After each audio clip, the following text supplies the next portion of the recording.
Here we are again, though, Tim. The postseason baseball never ceases to amaze. And the team that a lot of people were not as hopeful with, the Baltimore Orioles, are now looking like they're getting healthy at the right time. And Cole just even told us he thought Jordan Westburg is the guy that makes everything go offensively. So now that's for everyone's interpretation, right? Everyone's got their own feelings. But can you just attest to how Baltimore, like any team, if you get in the postseason, anything can happen as history has shown itself? Right. I've had a couple people tell me that the Orioles remind them a little bit of the Rangers last year. Remember, the Rangers lost 20 out of 30, maybe not down the stretch, but pretty late in the season, and then lost the final game of the season to lose the division.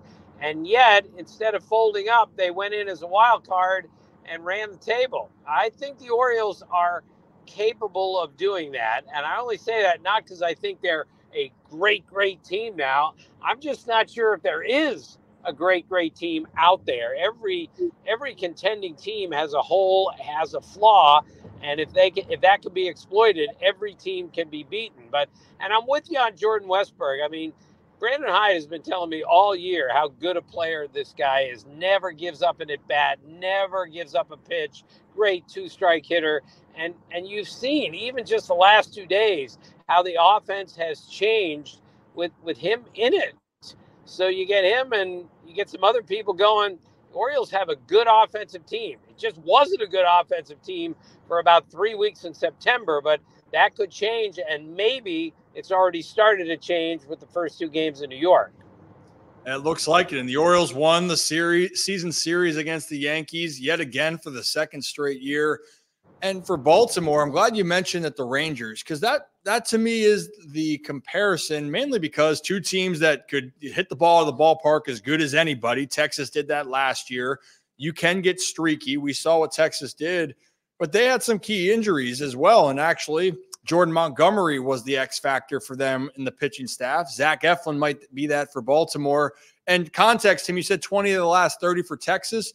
Texas was 50-51 over their last 101 games last year. So it's always context there when it goes to talking about baseball.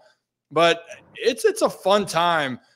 If we're going to take aside the Orioles here and we're looking at the American League, because you're saying there's really no team that scares anybody, is there one team that you have your eye on to see what they could do or make a push in the postseason in the American League? Well, I think you always got to keep your eye on the Yankees just because of the 2 and 3 hitters who are, putting up monstrous seasons and can carry that team to the World Series, at least offensively, almost by themselves. So I think the Yankees are the most dangerous in the American League, even though you never, ever discount the Astros, given they've been to 7 straight league championship series. And I asked around, who's the number 2 starter here after Garrett Cole in the playoffs? And I didn't get an answer from anyone because they didn't know the answer.